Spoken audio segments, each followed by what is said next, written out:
Hey guys, welcome back to the show. We're back with Superfilm support. Remember that you can go ahead to the website superfilmsupport.com and you can ask me any film questions by email and I'll answer you here on YouTube. This is a question I get quite often, and even though I know that I've answered it one way or another in different videos, I want to show a little bit more of my in-depth or thoughts into this.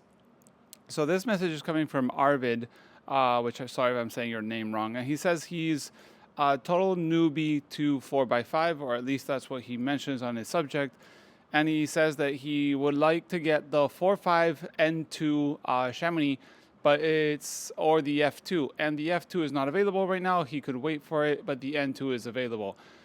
So, as a total newbie, I've always said that one needs some sort of assistance, okay?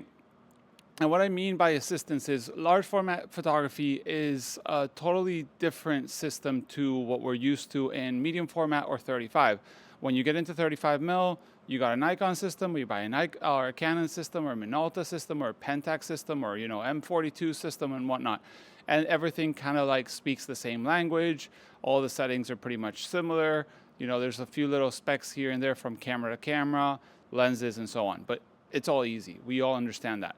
Same thing with medium format. You're into Mamiya RZ stuff. You buy Mamiya 7 stuff, Mamiya 7 Hasselblad.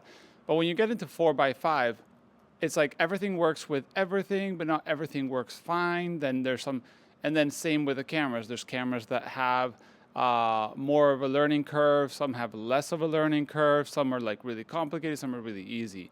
So now that is exactly the answer for Arvild here. But I always say the best camera for a beginner is usually a monorail. Why a monorail?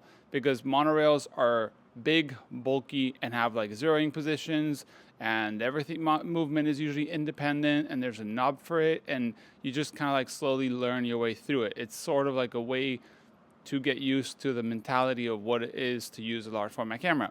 In that regard, you go to field cameras, and field cameras have very different settings. So not every movement is geared, not every knob does one only thing, then the focusing changes depending on the camera and so on. So when you get to that spectrum of mentality of like, okay, you might want to have something that will show you the steps all the way.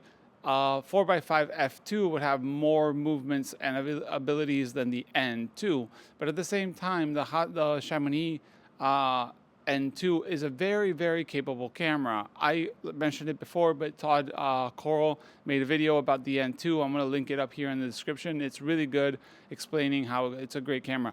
Honestly, to me, the N2 does 100% of the same stuff the F2 can do, but it just takes a bit more getting used to. And then for this, I mean, the F2 has the asymmetrical back tilt, which really helps for Scheimpflug. It has like the separate knobs on the front standard, so you can do like raise and tilt on the front standard independently, and a few other things that are useful.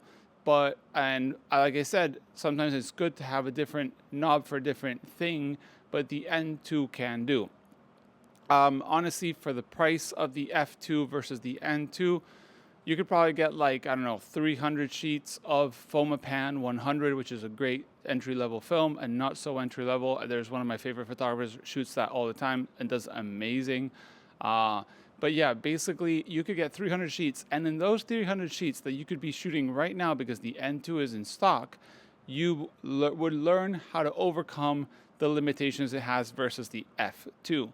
And you probably will never need to upgrade to the F2, honestly. I have the F1 just behind me here, and the F2 came after, and I bought this one, and a couple months later it was out, and I was missing some stuff the F2 had, like the front knob doing the 2 different movements, and this one knob does 2, and honestly, I haven't missed it. I really don't need a reason to upgrade, because this camera with a slight bit more know-how helps me, and that's why when I always say that Intrepid is not the best entry-level camera, it's not because of the limitations. I know I'm contradicting myself with the fact that Intrepid, you could buy it and buy like 1,000 sheets of film and learn, and that's not wrong. But when you're a beginner, sometimes you need those knobs to be like, one thing. And Intrepid has a lot of, hardware solutions, but sometimes it's a little more complicated because there's no zeroing and so on. So like it kind of applies the same way. You could buy Intrepid and buy a ton of film and learn. You can learn the limitations of the camera and how to get the same you can achieve the same results as this camera with the Intrepid or the N2. Or you could go ahead and wait a little bit longer, get one that has more features, and we'll show you one by one. It's up to you. Honestly, I think that both ways are doable. A lot of comments in my videos say, Intrepid, just buy it. It's way cheaper. It's out of the question. One's for £100.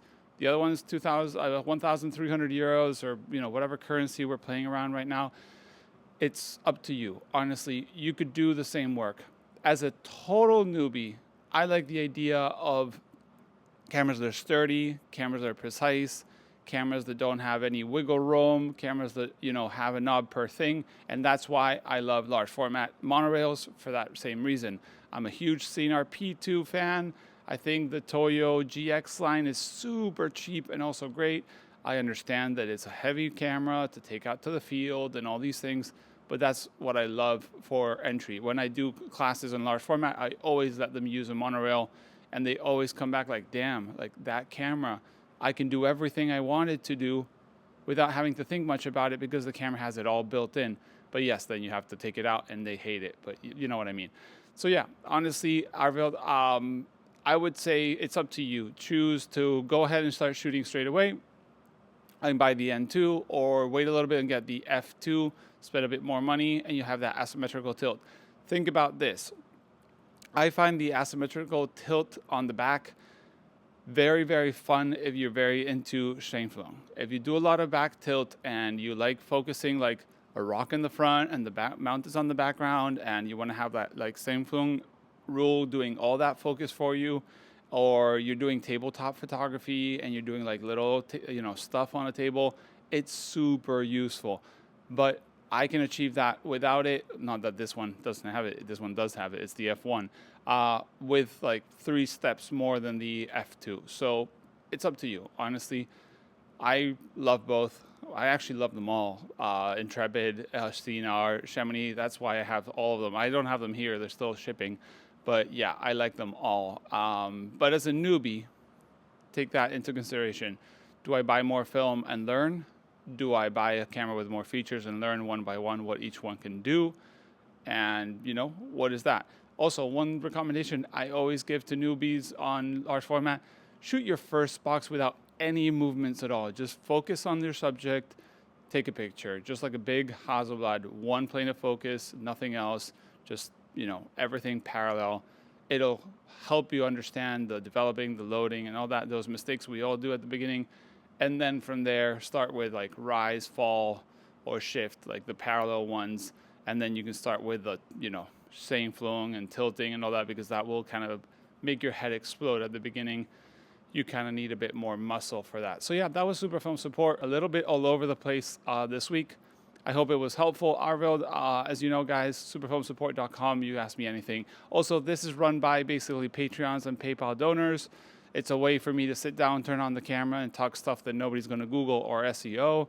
So it, pays back from you guys, and I'm very thankful that I can do these videos that not everybody gets to answer, because it really requires a lot of time and effort, and some topics are just not worth it for that reason. But yeah, thank you guys for watching. See you in the next one. Bye.